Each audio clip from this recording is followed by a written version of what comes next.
Good evening. This is the Ogden City Council meeting for April 3rd, 2012. Let the roll call reflect that all council members are present, and we will now have the Pledge of Allegiance by Vice Chair Blair. Please rise.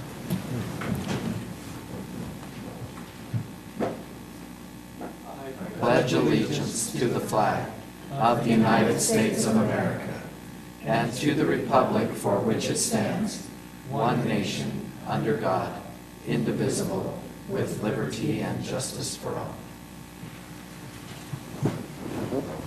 Thank you. We'll now have a moment of silence.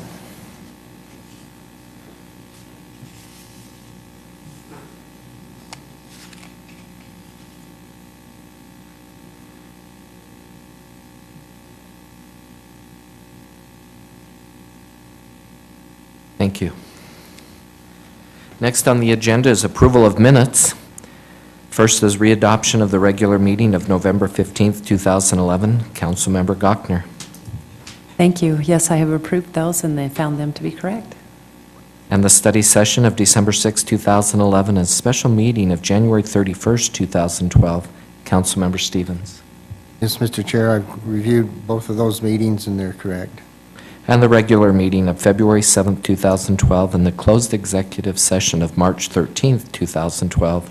Councilmember Wicks. Thank you. I've reviewed those and find them to be correct and would make a motion that we adopt the minutes identified in items A, B, and C.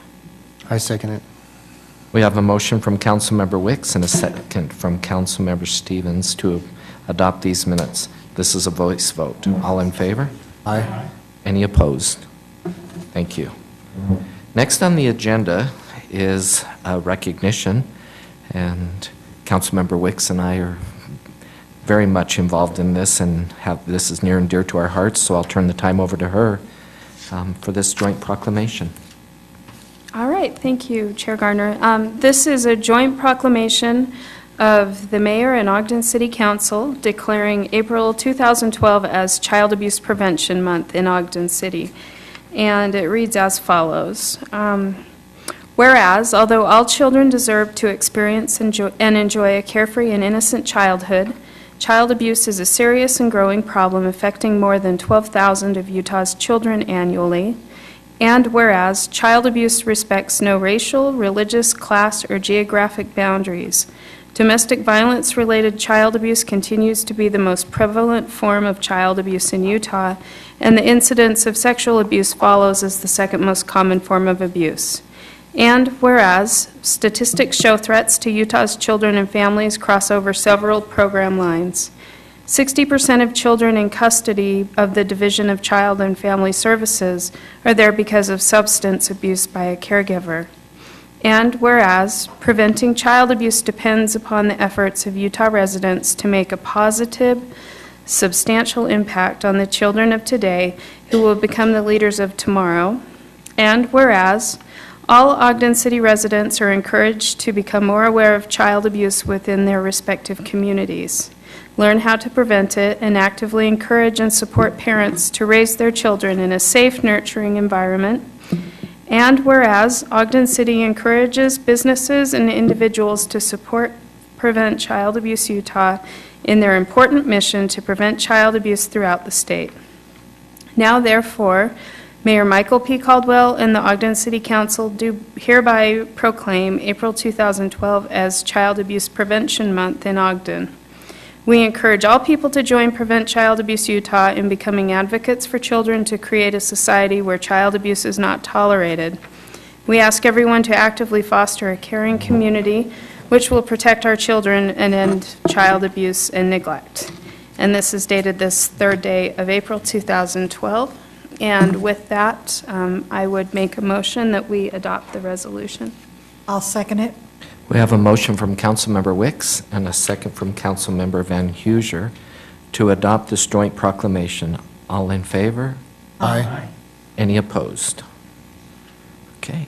And we have Karen Coleman with Prevent Child Abuse Utah and her sons, Jack and Sam, here to accept the proclamation. The other members of Prevent Child Abuse Utah are spread throughout the state doing various things related to Child Abuse Prevention Month, so Karen is the one who's able to make it.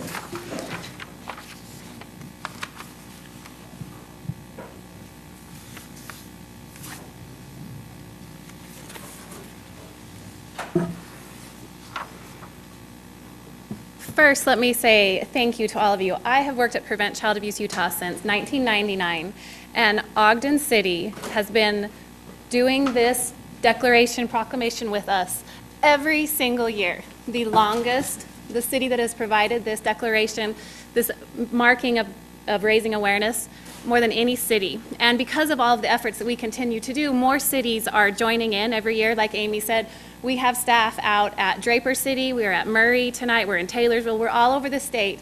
But Ogden has been the city year after year who has supported us, and a lot of it's because we're here in Ogden, but we just can't thank you enough for the support that we have always felt. This year, okay, so my son Jack is handing out these blue pinwheels. Blue pinwheels are now the national emblem of Prevent Child Abuse America and Prevent Child Abuse Utah, because it is a positive emblem of that we can all work together to help children have a fun, happy, bright future. So we want to give everybody here tonight, anybody who would like one, a pinwheel. We have distributed more than 50,000 pinwheels free throughout the state of Utah at elementary schools and family support centers and children's justice centers. Everybody is flying their pinwheels, showing that we all work together to support families, to grow communities, and to prevent child abuse. So thank you very much, all of you, for doing this again this year and recognizing what we can all work for together. Thank you. Thank you very much. Congratulations, and keep up the good work. Anybody, can I hand out a pinwheel to anybody who would like one? Sure. Anybody want a pinwheel? There you are. Thank you. Next on our agenda are items of common consent. First is the recodification of daycare ordinance. Second is ratification of the CIP emergency expenditure. C is approval and acceptance of the CVB marketing plan. And then accept for review the West Ogden annexation and certification, and accept for review the Giles subdivision annexation and certification.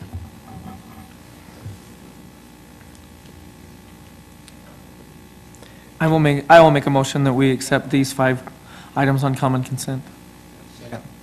We have a motion from Vice Chair Blair and a second from Councilmember Heyer to accept these 5 items of common consent. This is a roll call vote.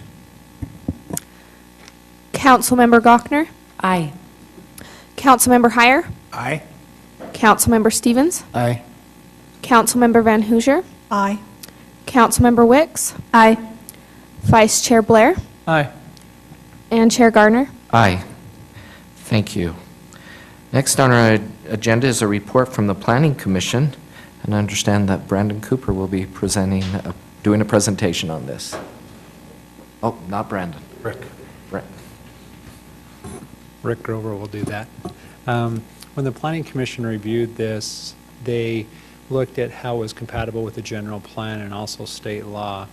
In the general plan, it talks about providing adequate quality of water supply to all of Ogden City water customers. And they found out that UDOT was going to be doing some improvements to Washington Boulevard. They decided at that time it might be good to look at improving the water line between 30th and 31st Street. Right now, it's not providing adequate service, and so it would be bringing in a new 12-inch steel line in this situation. And as the Planning Commission looked at making sure that we're providing the right type of water service to all the customers, this provides a great opportunity to accomplish that. And so they felt that it was compatible with the general plan and that it provides a great opportunity to not have to tear up the street while it's already being torn up right now. And so they recommended approval of this request. Okay. Questions from council members?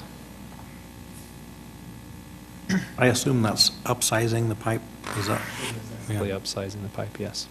What size do we have in there now? I Engineering can answer that, but I believe it's an 8-inch.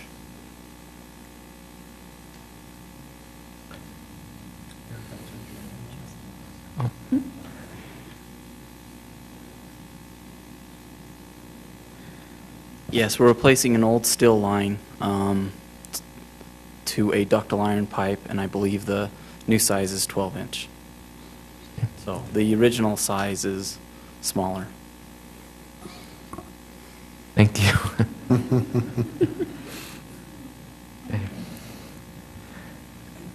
Chair Garner, Public. before you accept public input, we do have a proposed amendment to the ordinance. If Janine Eller-Smith could present that, please.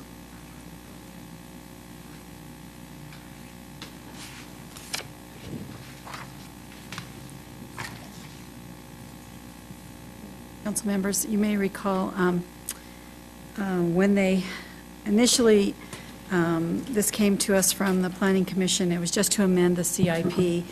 And as staff, as we reviewed this, we determined that even though formal budget opening, because it's not fund-to-fund, was required, that would be prudent for the council to go ahead and authorize the transfer of funds from the operating account to the CIP project. And so we provided you with language to amend the ordinance, which in its current form just amends the CIP to include the new waterline project, to add additional language to fund that project from an existing operational account. And it also makes one correction to correct a typo that's marked Section 5, which if you add Section 2 in to fund it, then correct that Section 5 to Section 3. So that's the proposed amendment. Do you have any questions? Or?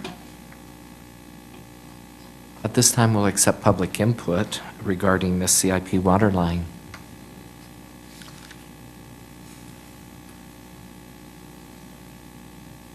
Since there's no public input, further comments from the council?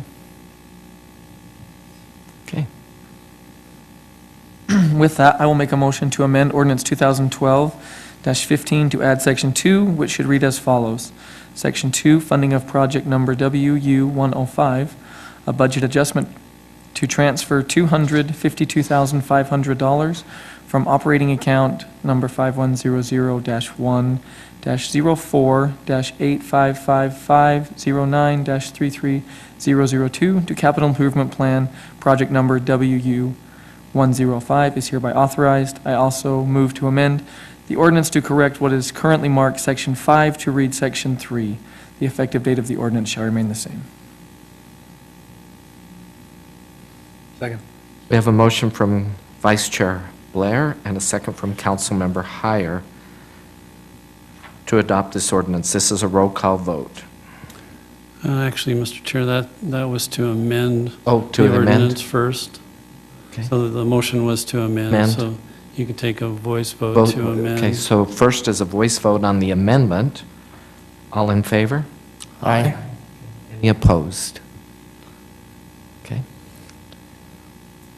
And do we have a motion or further discussion to adopt the ordinance? Is it the same one, right?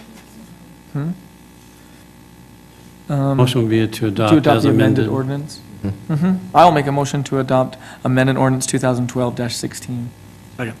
We have a motion from Vice Chair Blair and a second from Councilmember Heyer to adopt ordinance 2012-16. This is now a roll call vote. Councilmember Heyer, Aye. Councilmember Stevens, Aye. Councilmember Van Hoosier, Aye. Councilmember Wicks, Aye. Councilmember Gochner, Aye. Vice Chair Blair, Aye. Chair Garner. Aye. Thank you. This ordinance passes. Mr. Chair, just for the information, I hope the project can be completed before we have the July 24th parade go down Washington Boulevard, so. I think there's a lot of stuff coming down Washington Boulevard that we want done before the parade, so. I'm glad that wasn't a condition of approval. Next on the agenda is public comments. This is an opportunity to address the council regarding your concerns or ideas. Please limit your comments to 3 minutes. In this form of government, all city personnel are the responsibility of the administration, not of the council. Please discuss any concerns you may have regarding staff with the mayor, chief administrative officer, or department directors.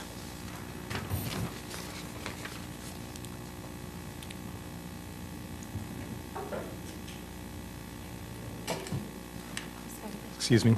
Hi, Dan Schroeder, 1444 Binford Street, and I'd like to thank Amy Sue for putting a few slides on the computer that I've prepared for my 3 minutes. As you all know, I've been taking an interest in the whole water rate study process, and I thought I'd take this opportunity to just try to make one point about it during my 3 minutes. So as soon as Amy Sue's ready, it has to do with fixed costs versus variable costs.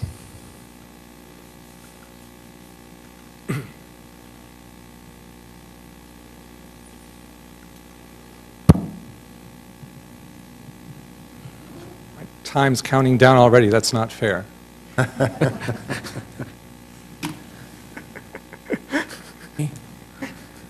Stop the clock. Time out. Thank you so much. One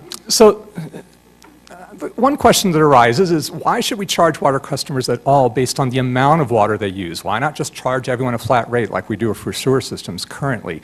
And there's been some discussion about that, but I'd like to maybe frame it a different way.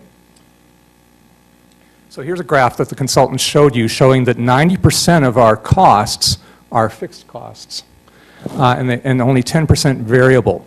But I'd like to raise the question, incidentally, they also show that the total cost per ERC is about $50, but you should be aware that for residential ERCs, it's closer to 30. The commercial are considerably larger. But anyway, what I want to ask is, are these fixed costs and variable costs, is that over the short term or the long term? And the answer is that to the consultants and to the way these things are normally done by finance people, that's short term, okay? I'd encourage you to think for the long term, not the short term. And so I'd like you to imagine, just hypothetically, that every Ogden water customer were to cut their usage in half permanently. What would happen? Look at your list of capital projects, these urgent capital projects. Nearly all of them would be unnecessary if that were to happen. We wouldn't need a second supply line coming down Ogden Canyon. We wouldn't need a filter plant. We wouldn't need a Wheeler Creek intake. We wouldn't need a lot of the distribution and fire flow and pressure projects because those assume peak use at current levels. Actually, it's at 2030 projected levels, and we certainly wouldn't need any new wells. So that's roughly what the list would look like. On the other hand, we could imagine that every Ogden water customer were to double their water usage permanently. What would happen then? We would need more water rights. We would need more wells, a lot more wells. We would need a much bigger filter plant. We would need much bigger transmission lines coming down Ogden Canyon and from wherever else the wells are. We would need bigger storage reservoirs. Presumably, if this would happen, the state would raise its standards for the storage we would need. We would need bigger distribution lines throughout the city because you couldn't provide enough fire flow while everyone's also watering their lawns or using other water unless you had bigger lines to carry it. So it would vastly increase the capital investment we would need to make. All I'm trying to say is that over the long term, most of our costs are variable, not fixed, and that's why we should charge users based on the amount of water they use and not just a flat rate. Thank you very much.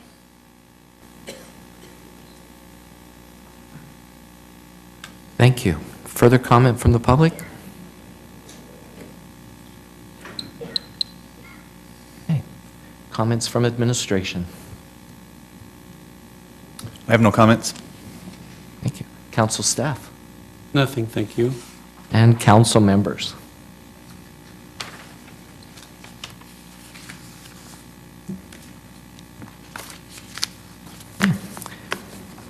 And do we have a motion to adjourn? Motion to adjourn? Second. We have a motion from Councilmember Heyer and a second from Councilmember Stevens to adjourn. This is a reminder that there is a special RDA meeting which will be held immediately following this city council meeting. So, Vote. a motion to adjourn, yes. Thank you. Need to, Of adjourning? Aye. Aye. Any opposed? Thank you. And now, as soon as our recorder's ready, we'll have our RDA meeting.